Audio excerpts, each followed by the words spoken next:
jutaan tahun yang lalu, jauh sebelum jejak kaki manusia menginjak bumi, jauh sebelum manusia pertama diciptakan, Allah telah menciptakan dua makhluk agung untuk mengelola alam semesta. Malaikat sebagai penghuni langit diciptakan dari cahaya dan hanya mengenal ketaatan mutlak. Sementara jin sebagai penghuni bumi diciptakan dari api yang membara dan diberi akal serta kehendak bebas. Rasulullah Shallallahu Alaihi Wasallam bersabda, "Khuliqatil malaikatu min nur, wa khuliqal jannu min marijin min nar, wa khuliqa Adamu mimma wusifa lakum." Malaikat itu diciptakan dari cahaya, jin diciptakan dari api yang menyala-nyala, sedangkan Adam diciptakan dari apa yang telah dijelaskan kepada kalian. Hadis riwayat Muslim. Firman Allah dalam surah Al-Hijr ayat 27 juga menjadi saksi. Wal janna khalaqnahu min qablu min naris samum. Sebelumnya kami telah menciptakan jin dari api yang sangat panas.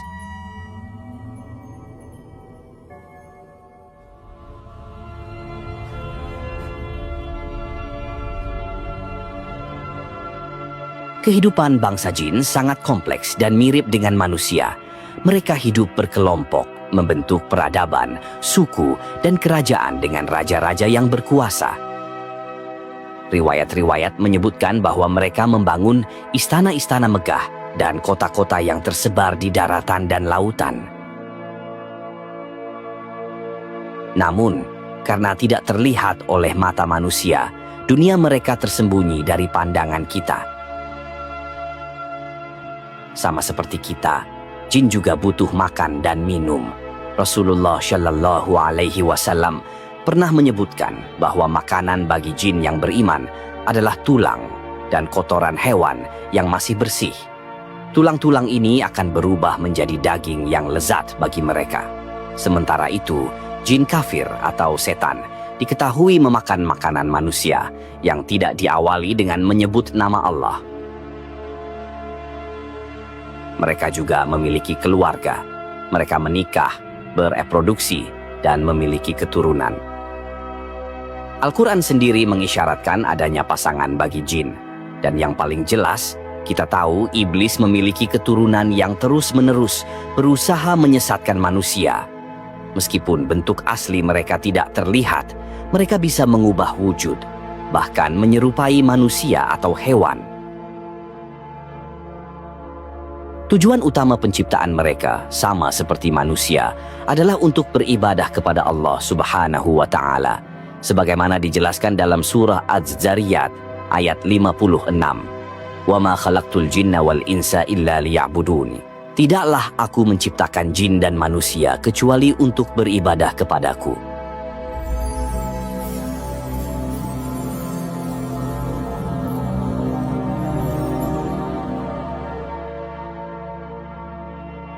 Karena memiliki akal dan kehendak bebas, di antara mereka ada yang beriman, jin muslim, dan ada pula yang kafir. Jin muslim beriman kepada Allah dan melaksanakan ibadah, sementara jin kafir menolak ajarannya.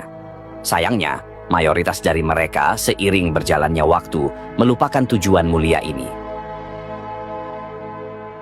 Kedurhakaan dan nafsu mereka memuncak.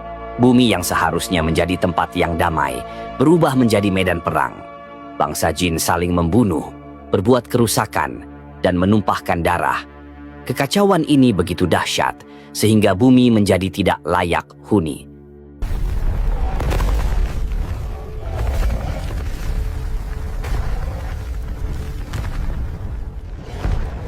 Dan disinilah Allah Subhanahu wa Ta'ala memutuskan untuk menertibkan mereka, yang menjadi awal dari kisah seorang jin paling taat yang bernama Azazil.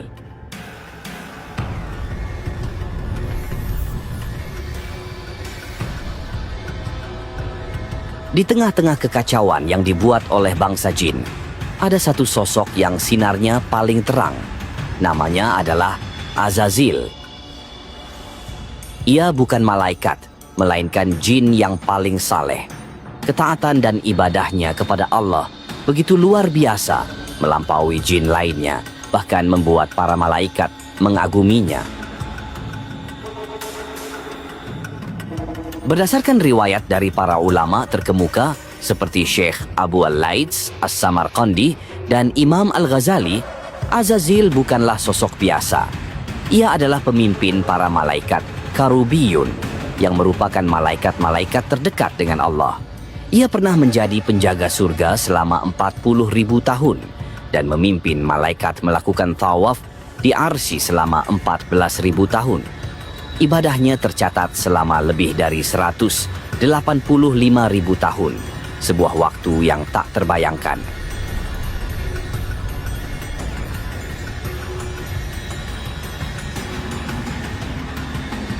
Karena ketulusan dan ketaatannya yang tiada tara, Allah mengangkat derajatnya setinggi-tingginya.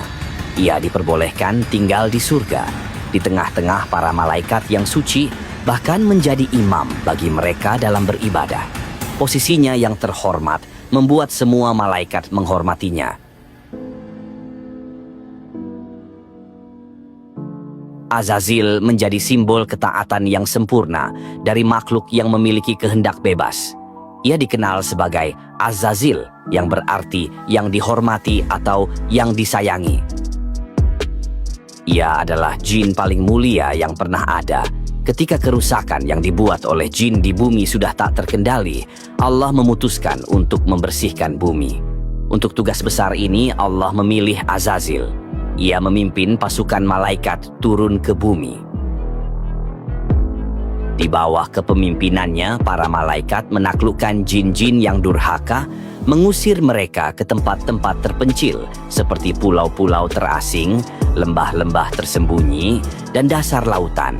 Sebagian dari mereka yang membangkang dan melawan dibunuh, sementara yang lainnya ditawan.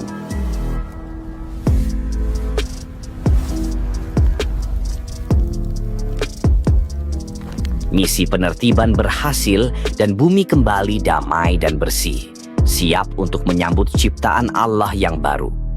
Setelah menuntaskan tugasnya, Azazil kembali ke surga dengan kemuliaan yang semakin bertambah.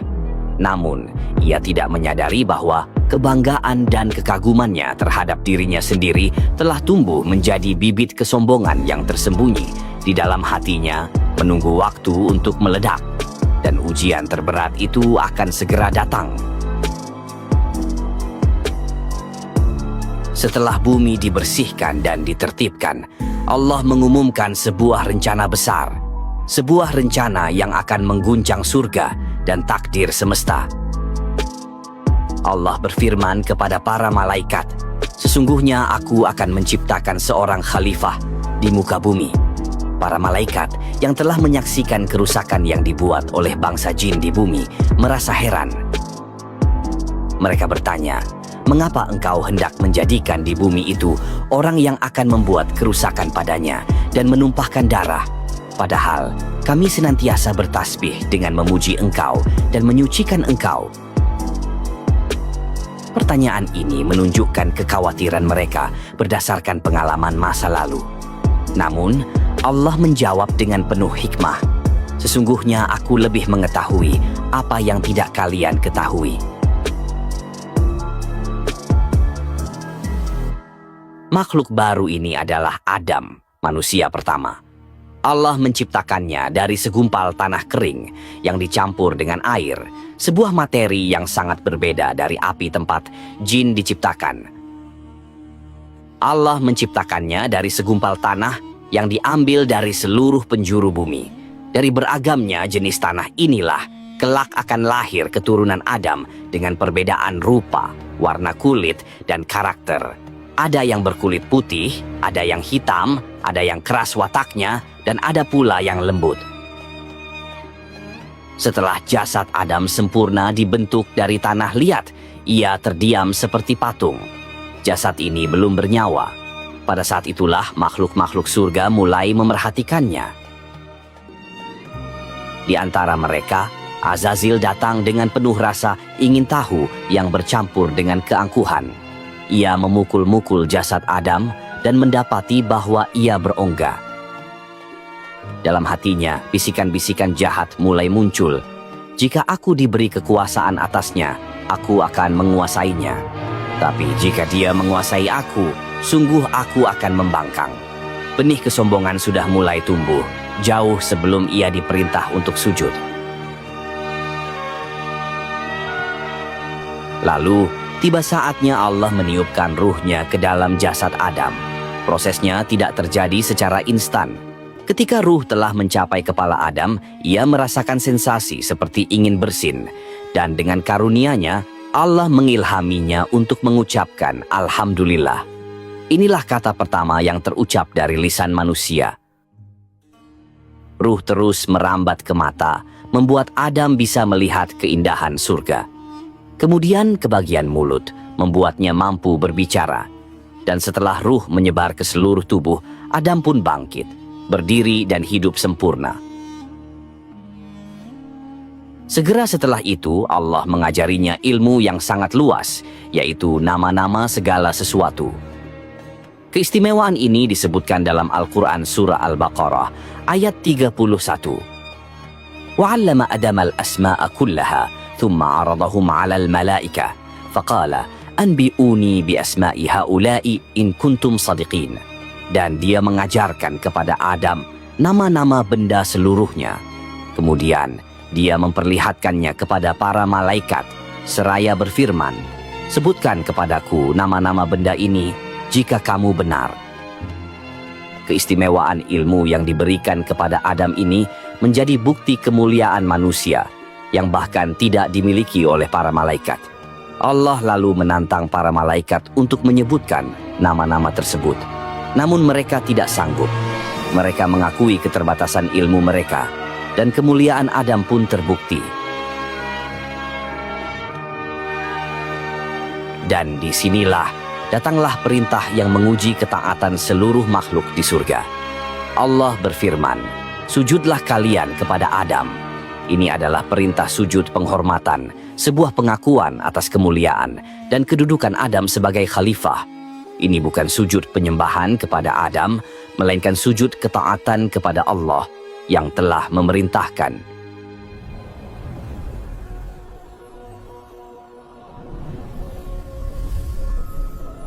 Perintah ini adalah titik balik, di mana sebuah keputusan akan memisahkan surga dan neraka, ketaatan dan pembangkangan, kebahagiaan dan kutukan abadi.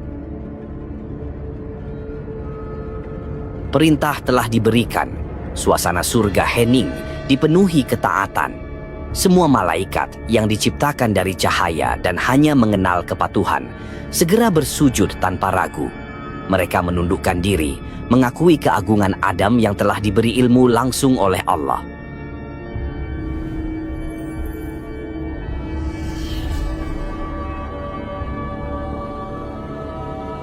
Namun, ada satu makhluk yang tidak bergerak. Ia berdiri tegak, membiarkan kesombongan menguasai dirinya. Ia adalah Azazil. Azazil memandang Adam dengan tatapan meremehkan. Di benaknya, ia merasa lebih mulia. Bagaimana mungkin aku, yang diciptakan dari api, yang telah beribadah selama puluhan ribu tahun, harus sujud kepada makhluk yang diciptakan dari tanah liat? Bisikan sombong ini lebih kuat dari ketaatan yang telah ia bangun. Ketika Allah bertanya, "Apa yang menghalangimu untuk sujud kepada Adam, padahal aku telah memerintahkanmu?" "Aku lebih baik darinya. Engkau ciptakan aku dari api, sedangkan dia engkau ciptakan dari tanah." Penolakan ini adalah sebuah dosa besar, sebuah pemberontakan pertama terhadap Allah. Ia tidak hanya menolak perintah, tetapi juga berani membandingkan dirinya dengan ciptaan Allah lainnya, menganggap materi penciptaannya lebih unggul. Kesombongan dan rasa cemburu telah meruntuhkan semua kemuliaan yang ia miliki. Allah Subhanahu wa Ta'ala sangat murka. Keistimewaan Azazil dicabut dan ia dilaknat. Dengan satu firman-Nya, Allah mengusirnya dari surga. "Keluar dari surga ini, karena sesungguhnya kamu telah dikutuk, dan sesungguhnya kutukanku tetap atasmu sampai hari pembalasan." Segala keindahan dan ketaatan Azazil lenyap seketika, digantikan oleh kegelapan dan kehinaan. Kejatuhan itu begitu menyakitkan. Dari makhluk yang paling mulia, Azazil kini menjadi makhluk yang paling hina.